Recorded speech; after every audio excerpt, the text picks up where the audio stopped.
Liverpool won, Chelsea won. I'm disappointed. I just want to put it out there. I'm disappointed, and it was a disappointing result. I wanted a winner. And I know Thomas Tuchel got to be the happier of the two managers here, because Chelsea should have lost this game. They should have lost the game. Because Liverpool had the impetus after Chelsea went down to 10 men and they bagged that equalizer. And they were all over Chelsea like fly to shit in the second half. I don't know how Liverpool did not manage to break down Chelsea. But on the flip side, you have to give it to Chelsea, man. Very, very resolute in defense despite playing with 10 men. Gotta give it to them. They deserve the draw. They deserve the draw.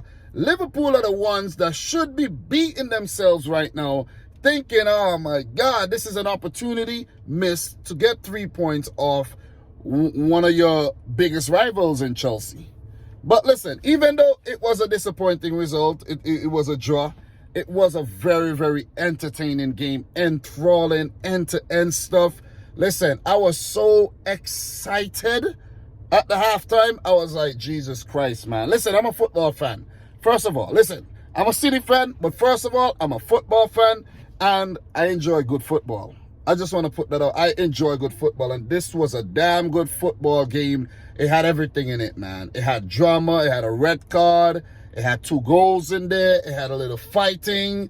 The referee was put under a lot of pressure in this game. He had good defending. He had good attacking. He had some, not so good crossing. You had, listen, you had duels between players. Lukaku versus Van Dijk and Matip. It was a good game, but still a very disappointing result, because guess what? For such a mammoth game, I would have wanted one team to be celebrating right now. You see what I mean? With the psychological advantage going into the international break and to come back and fight for the title. That's what I would have wanted. But come on, you guys pick points off each other. Look, Man City are now only 1 point behind you. You see what I'm saying? Both of y'all. I know it's still early, but Man City is still 1 point behind you. And let's say United win their game tomorrow against Wolves, then they right there, neck to neck. But it's still early times. But guys, as I always say, it could come down to 2 or 1 point for a Champions League place or for even the title. But guys, in this game, Kai Havertz with the 22nd minute goal.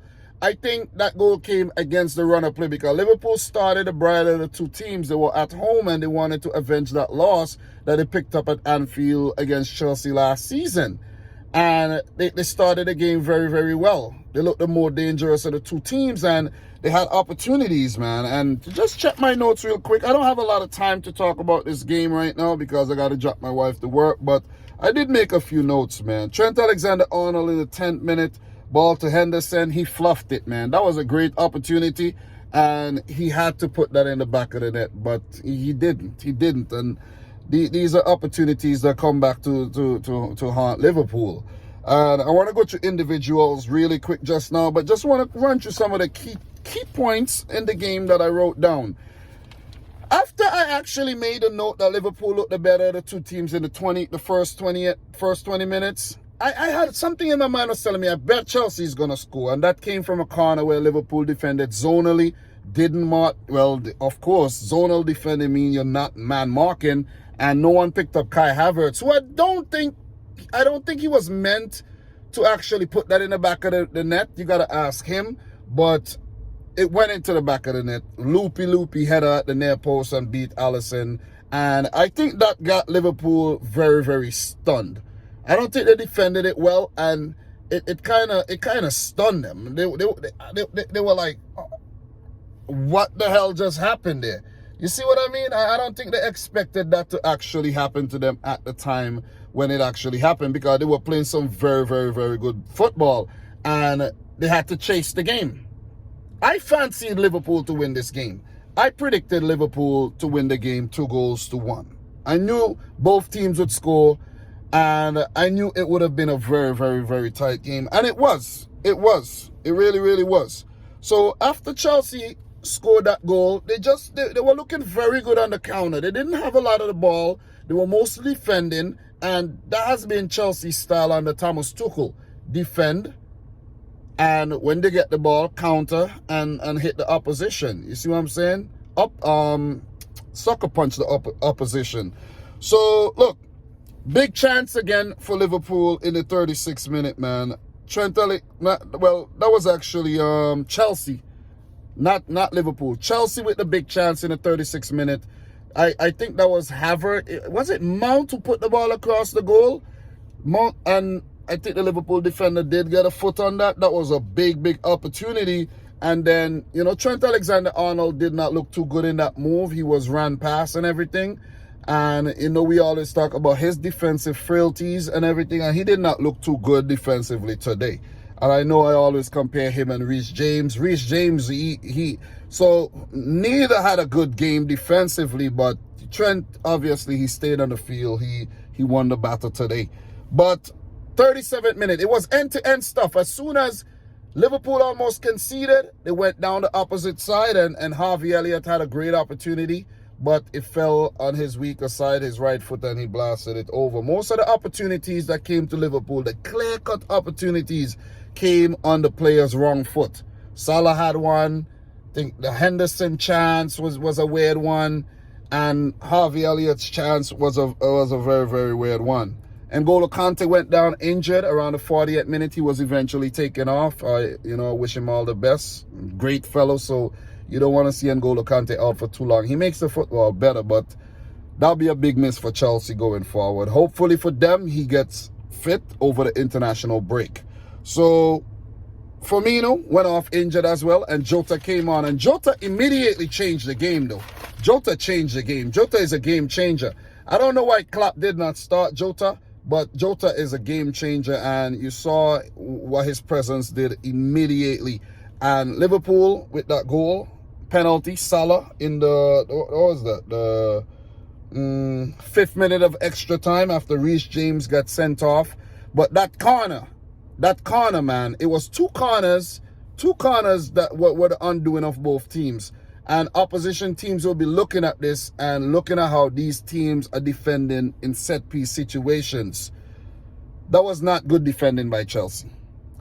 Great ball into the box, and you got flicked on to the far post, and you got to give it to Joel Matip. If it wasn't for Joel Matip keeping that alive, Liverpool would have never got the corner, man. And I'm telling you, you got to give it to Matip, because it was twice he got the opportunity. He headed it back into the box, give the opportunity to Sadio Mane, hit it on to hit it towards the goal, and Reece James. That's a handball, and that's a red. That's denial of a clear goal scoring opportunity. The referee made the right decision. Had to look at the screen, VAR, good decision. So if there's Chelsea fans out there saying that was never a red, that was a red all day. Luis Suarez type red. World Cup 2010 versus Ghana. Not so obvious, but you get the point. Oh, man. But the second half was very cagey. Chelsea had to play with 10 men. They brought on Kovacic for Kante, and Thiago Silva came on as well for Kai Havertz. Attacker sacrifice for the defender, seeing that Chelsea went down to 10 men. And even though Liverpool were the more dominant of the two teams in the second half and created so many chances, and they should have scored, you got to give it to Chelsea. They defended for their lives. You got to give it to Jorginho. You got to give it to Thiago Silva, Christians. These guys defended for their lives, man. And whenever they could, they countered well, and they threatened. They really gave Liverpool a run for their money as well. Got to give it to Alisson Becker pulling off a few good saves, man, because, as I said before, Liverpool would always give you an opportunity. And this Chelsea team looks like it will give you an opportunity or two. But you got to give it to them, man. Rudiger, you got to give it to even Azpilicueta. Big. Alonso, he's not the best defender, but he did his thing as well. And it was a very good, it was a very good game. Very, very exciting game. The only disappointing thing is that I wanted to see a winner. I really wanted to see a winner. Van Dijk versus Lukaku. I got to touch on that one. Van Dijk and Matip versus Lukaku. I think they handled him very, very well. they could consider themselves winners in the battle, and we could see that Lukaku may struggle against the better teams. The weak teams, he's going to bully the smaller oppositions. But the Liverpools and the Cities and the Uniteds and the Tottenhams and those teams, not Arsenal. He might bully Arsenal. He might have a very torrid time. Look, before I go, I got to give it to Harvey Elliott, man. He played a great game. Harvey Elliott, great game. Fabinho came back from his bereavement day of his dad, and you got to give it to Fabinho, man. He played a good game as well. Robertson, I think, was one of the weak points on the day coming back from injury. Very suspect football by Robertson on the day. But, yeah, let's say average. He was even subbed off at the end.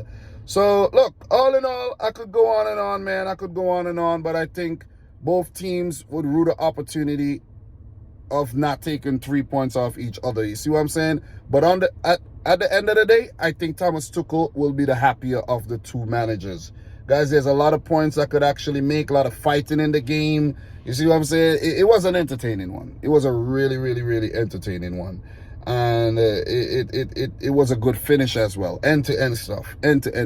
Chelsea, very brave, giving it a go, even though they had 10 men. This game could have gone anyway. But at the end of the day, spoils shared, 1 point apiece. And what's their positions right now? Let me just check their positions. My wife's waiting on me, and my wife's second for Chelsea, third for Liverpool, City of fifth, Everton of fourth, and top of the table, West Ham United. Believe it or not, man. But yeah, so dominant game for Liverpool. 23 shots at goal, 8 on target, 66% of the ball. They passed well, 85% pass accuracy. Chelsea only 6 shots at goal, 3 on target, 34% of the ball, and they did well to actually walk away with a point.